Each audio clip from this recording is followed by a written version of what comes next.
Então, finalmente tivemos o primeiro corte na taxa básica de juros. Vimos essa semana que a taxa Selic saiu de 13,75% ao ano para 13,25% ao ano. Fato que não acontecia desde o ano de 2020, onde a gente estava com a Selic ali por volta de 2% ao ano. E posteriormente, em 2021, iniciou-se o ciclo da subida, do aumento da taxa de juros, culminando no ano passado, há um ano atrás, em agosto de 2022, onde chegamos ao patamar que estávamos até agora de 3,75% ao ano e se manteve durante um ano, e agora inicia-se o ciclo de queda da taxa de juros. E hoje nós vamos falar um pouquinho sobre isso, o que vai acarretar nos investimentos de renda fixa, nos investimentos de renda variável, ações, fundos imobiliários, e o que eu vou fazer, o que eu tenho feito em relação a isso, que eu estou fazendo na minha carteira de investimentos. Primeiro ponto, é importante falar que esse corte, essa queda da taxa de juros nessa última reunião do Copom que ocorreu essa semana, já era totalmente esperado. A grande dúvida se iria cair 0,25 ou se iria cair 0,5 igual caiu agora. Fato é que isso ocorreu devido à queda da inflação nos últimos meses, a queda mais acentuada, dando ao Banco Central essa tranquilidade, essa confiança nesse início de redução da taxa de juros. Como a gente sabe, a Selic só subiu dessa forma devido à alta da inflação que tivemos no passado recente. Chegamos aí a patamares de 12% ao ano, uma inflação muito alta, fazendo com que o Banco Central tivesse a obrigação de subir essa taxa Selic justamente para conter essa inflação. E agora, a partir do momento que essa inflação foi controlada, estamos em patamares mais baixos, não há também o motivo de se manter uma Selic tão alta. Além do mais, a tendência aqui para as próximas reuniões é que ocorra mais corte das taxas de juros. A previsão do Banco Central é para o final do ano uma queda aí para chegando a Selic por volta de 12% e ao final de 2024 por volta de 9%. Então, com essa expectativa de novos cortes da taxa de juros, o que a gente vislumbra aí para o médio prazo aqui no Brasil é uma aceleração da economia, porque o crédito vai passar a ficar mais barato, as pessoas vão conseguir ter acesso mais fácil ao dinheiro, consumo irá aumentar, isso favorece as empresas e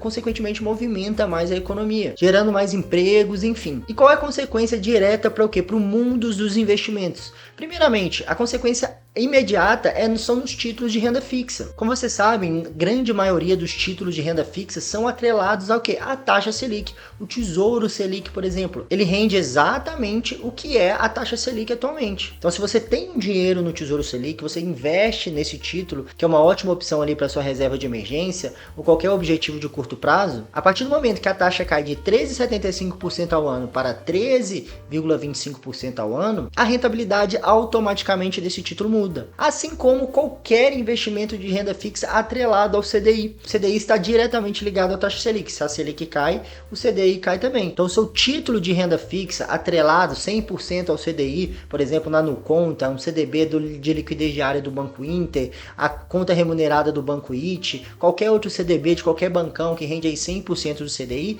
ele vai ter uma diminuição natural da sua rentabilidade e vai render ali próximo à Selic por volta de 13,20% ao ano. E agora explicando a consequência para a renda variável, para as empresas em si, as empresas que nós somos sócios, que estão listadas na Bolsa de Valores, qual que é a consequência? Como eu disse para vocês, a economia ela tende a se aquecer. Isso favorece diretamente as empresas. Porque com uma taxa Selic mais baixa, as empresas, primeiro, elas conseguem tomar um crédito mais barato, o consumo aumenta e, consequentemente, os resultados, os lucros dessas empresas vão aumentar também. Então, se ela passa a ter custos menores em relação às suas dívidas, por exemplo, e um aumento, consequentemente, do seu lucro, a tendência é o quê? As empresas crescerem, novas empresas surgirem, novas empresas abrindo capital na Bolsa de Valores. Consequentemente, o que acontece com o mercado, igual já vem acontecendo aí, apenas com a expectativa dessa queda da taxa de juros, as ações continuarem se valorizando. Da mesma forma, os fundos imobiliários. E quando a grande manada começa a ver esse cenário, a Selic caindo, os títulos de renda fixa pagando cada vez menos e as ações subindo, o que a grande manada vai fazer por pura falta de conhecimento? Vão tirar o seu dinheiro da renda fixa e correr para a renda variável, impulsionando cada vez mais o mercado. Porém, é o que eu venho falando aqui há meses, há anos, desde o ano passado praticamente aqui com vocês, aqui no YouTube e também lá no meu Instagram, para aproveitar esse grande momento que a gente está vivendo de oportunidades na renda variável. Porque quando a Selic está em patamares altos e continua alto, surgem as grandes oportunidades da gente fazer bons investimentos em bons ativos, boas empresas, bons fundos imobiliários, para quando o cenário porque quando o cenário se inverte e está começando agora esse ciclo de inversão, a gente passa a ter uma valorização, uma rentabilidade muito superior. Ah, Pedro, então agora a bolsa está subindo demais, não tem mais oportunidade, já não vale mais a pena? Não acredito. Como a gente pode ver, o PL da nossa bolsa ainda está em patamares bem baixos, ele subiu